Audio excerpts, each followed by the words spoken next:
So this is one of those areas that Taters and I both really love, being by the river. Fixes all the issues with my tinnitus always bothering me, and it's just pleasant.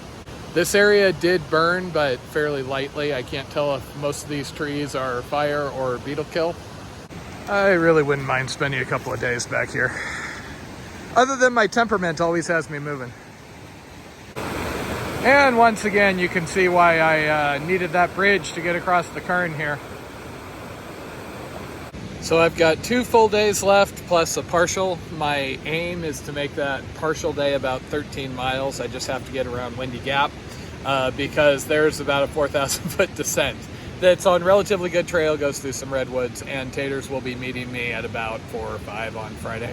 So I just have to get to that point. Now the trick is, as you probably have noticed along the way, the trails out here are a variety of decent to pretty overgrown, and since I'm running around in shorts, especially when you get that whitethorn, buckthorn, sharp stuff, it can be a little on the painful side. My legs are really scraped up already. Now I did do the Theodore Solomon Trail a couple of years ago, and I've done various peaks out here, so I know some of the trail, so it's kind of a mix. I know to avoid Deep Creek in some of those areas. Deep Creek burned years ago, and it's really a pain to get down. Others, it's just kind of a guess and wanting to see some different areas. The reason why I'm curving around north here is I wanted to be along the Kern again, and Coyote Peaks, Coyote Pass is a really pretty area. That was some of the first peaks I did out here.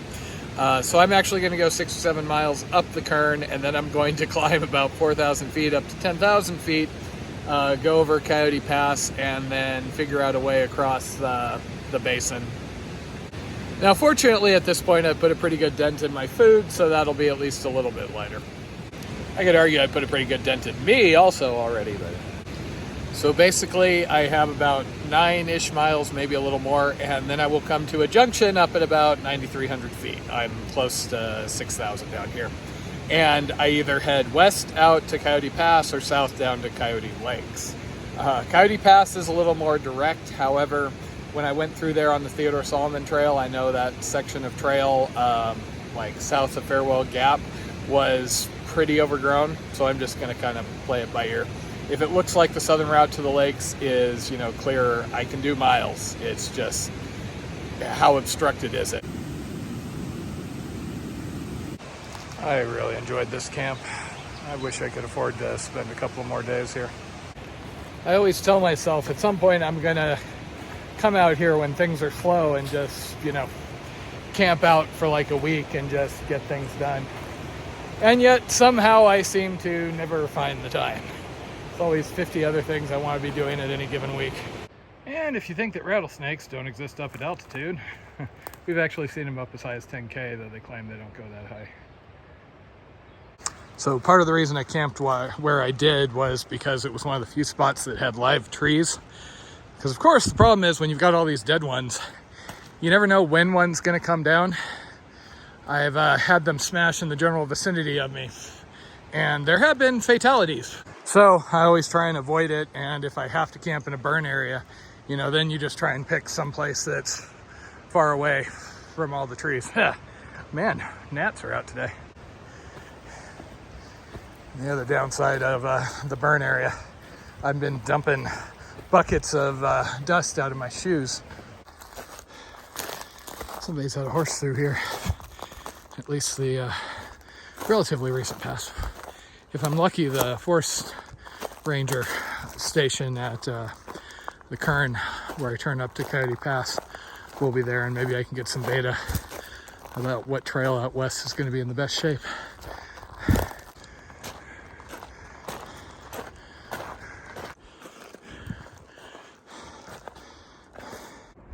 So those 2 peaks are called Tower and Overlook.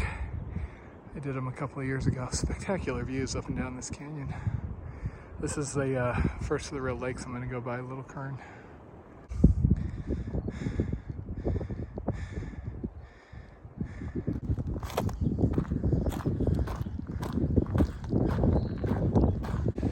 That's a bit more like it.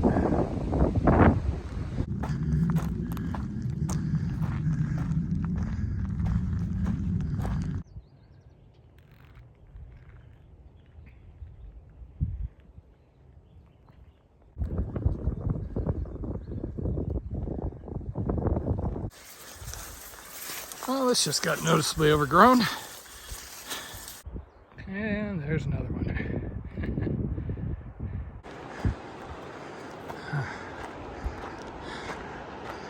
Gotta love the Kern.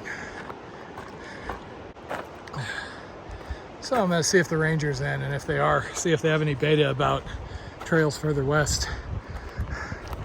Because if I got the choice, I'm gonna avoid the buckthorn.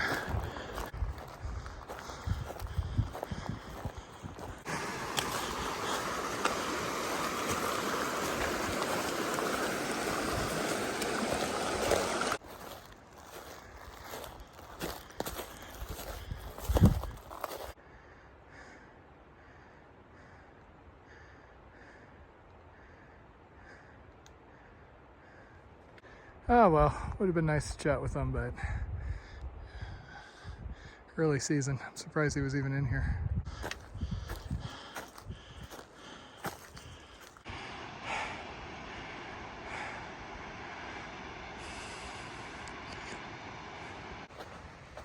This has turned into a nice trail again. Unfortunately, I've been dragging a bit. Okay, new plan. I'm going to stay this side of the path. I'm just not feeling it. And it looks like on the other side I'm going to have a long descent. And from what I remember, that was brushy and not prone to camping. The last thing I want to do is get stuck in that. This is actually one of my favorite sort of camps. Back off the trail a ways. Not going to be hassled. Not that I've seen anybody out here, but it's still just nice. So I'll be over Coyote Pass in about a mile tomorrow, and then just make a beeline for Windy for the following night. And home sweet home for the night.